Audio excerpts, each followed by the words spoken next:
Hey everyone, and welcome back to my Lilac Hill.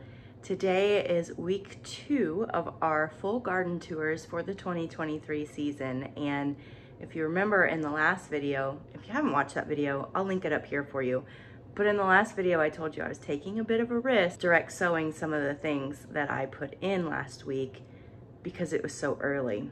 Well, in true Missouri fashion, it's supposed to get down to 32 degrees this weekend.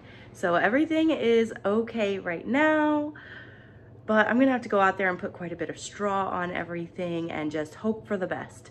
Like I said, I have plenty of seed, so if it doesn't survive, it's not a problem at all. I'll just replant, but I wanna do my best to try and insulate it enough to get through these next couple of days.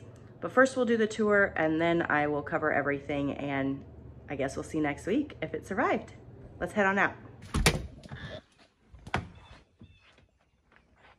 The first thing that I wanted to look at is my little planter. Get out of the sun here. My little planter where I put some pansy seeds and some sweet pea seeds and show you what that looks like. Nothing has really come up. I do have just a couple of, I don't know if you can even see that. Get closer. I do have just a couple of my pansies starting to come up in here.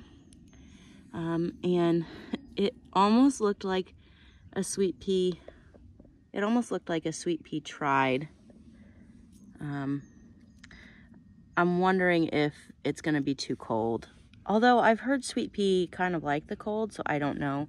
I don't even know what this is. That's just a weed that blew in here. So, I don't know. There's definitely a pansy right here. And there's some grass that has blown in. It's so windy up here all the time.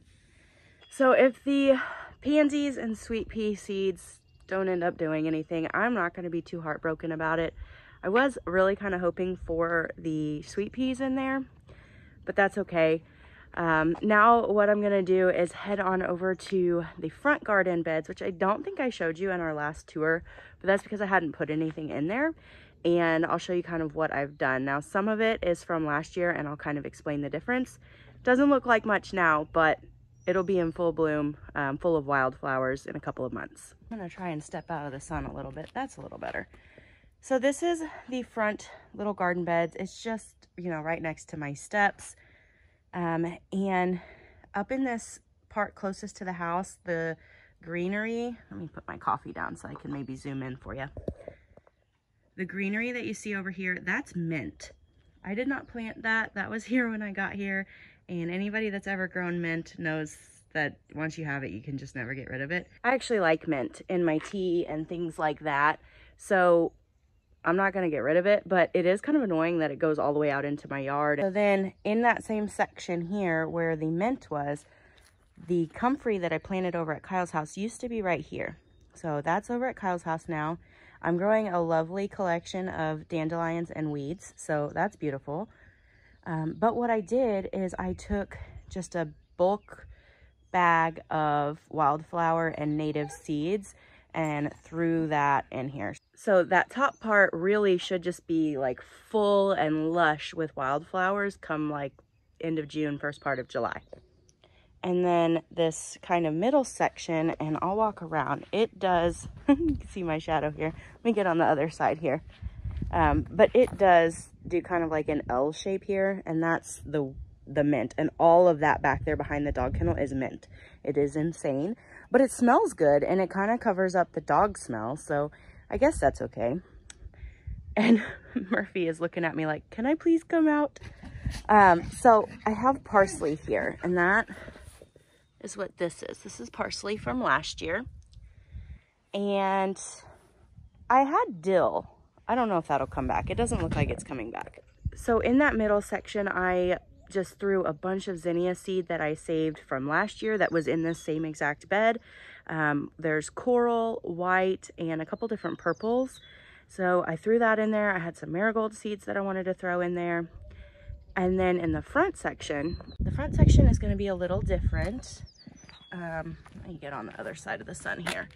So right here is some sedum ground cover from my mom's garden. She actually gave me 3 pieces of it last year. So that's one that I put there. I put the other one right here. And then the third one is going to be right here. And my hope is that over the season and over the years that this will just be completely covered with that bright green sedum, and I won't have to put much else in there. But this year I might just throw some annuals like petunias or Dusty Miller or just something very simple in there that I don't have to worry too much about until that sedum really establishes and kind of takes off. And now if you'll walk with me, I will take you over and show you the spirea bush and my fence line full of irises. The irises are still not in bloom, and I'm okay with that because with this cold snap coming in, that probably wouldn't have been very good.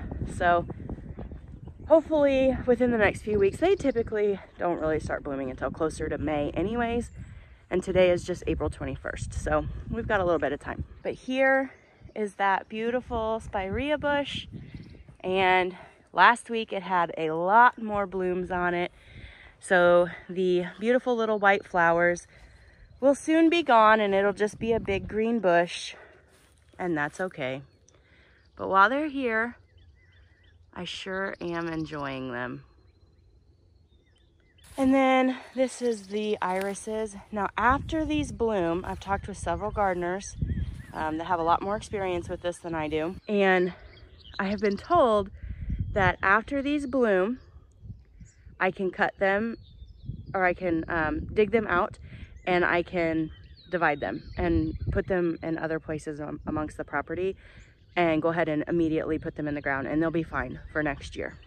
So that's what I'm gonna do, because this cluster of irises has been needing to be divided for quite some time, several years probably. I don't know that it's ever been divided because I've only lived here going on 2 years, and I've not divided them. So I don't know, but I am wanting to get this fence line really cleaned up in preparation for some things I have planned later in the year. And I want to divide these and put them elsewhere. So at some point you'll get to see that process. But each week until these are bloomed and until I dig them out, I'll bring you over here and show you what those look like. And now let's go look at the garden. And I cannot believe that it's not super windy up here. This is perfect. I mean, there's a little bit of wind, but nothing like it normally is, so that's great. Here's my poor potatoes. It has been so windy this week that like almost all of my straw has been blown away. So I'm thinking that maybe this wasn't the best method for living up on a hill that is constantly windy. But you know, that's all part of the learning process. But look, it's been so windy. My straw is literally completely off of the potatoes. So I guess it is what it is, but I'm gonna try and hill it back up today. Hopefully the potatoes are okay. Like I said, this was just an experiment, so I didn't invest a lot of money into it. I should have done what my friend Nicole did, and she put her potatoes in like a wire cage, almost like a tower, and she stacked them up, and that would help prevent the wind from blowing it all away. But I didn't do that because I didn't think I needed to really. So I'm gonna get these covered back up, and I am going to put an extra layer of straw on them because I don't know how these potatoes are gonna do. Thankfully there's no foliage.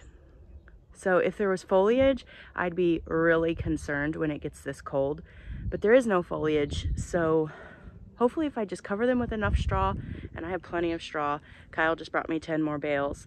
So hopefully if I cover them with enough straw, they will survive, and we'll see. Now, I'm gonna take you over here and I'm just gonna give you kind of a broad overview of the garden and what I planted, and then I'll show you some of the things that are already coming up. All right, there she is. So over here in this last bed, that's gonna be the carrots and nasturtium. And then as we move here, that's all beets, green beans, spring onions, and then I did do some onion starts. Unfortunately, with all this wind, those onion starts, I believe, have bit the dust. So may have to put some onion sets in there because I have them on hand and just go with the flow on that one. Then under the cucumber trellis is radish. I did sow some cucumber seeds. I knew it would be a risk to sow those seeds, but I just wanted to get a jump start if I could. Fortunately, they have not germinated yet. So, fingers crossed. I don't know if they're gonna make it through this weekend or not, but I have more than enough seed. I have like hundreds of cucumber seeds, so I can always replant. It's not that big of a deal. So underneath is the radish. On each side of the trellis is the cucumber seeds. And then behind the trellis is Brussels sprouts. And I planted leeks, but unfortunately with the wind, those got ripped up. Or maybe a bunny came along and ripped them up. I'm not really sure. And then of course my garlic. And then all along the back side where my little markers are is my salad bar. So let's go take a closer look. Over here in the salad bar, we have a lot of different varieties of lettuce that have started to germinate. And you can see this is my black-seeded Simpson, and I just really densely planted a row of it. I am not super worried about this, but I will be covering it with straw. And that's pretty much what this entire bed of different greens looks like. It's just little itty bitty little plants starting to emerge. So I want to protect it and make sure that all of that is not wasted. And then over here is my garlic, which you've seen already, and not much has changed with it. It is getting a little bit taller each and every week, and it just looks really, really good. I'm really excited and may end up planting quite a bit more garlic. As you can see, there's plenty of space in here for me to have planted more. But this was just my first year growing garlic and just an experiment for me. But I think I'm gonna like it. And then over here was supposed to be leek. And I don't see any of them left. I transplanted them probably too soon. They weren't super established. And then it was incredibly windy. So I think that was my fault. But we do have some Brussels sprouts. And I bought those starts. And I'm going to have to cover them.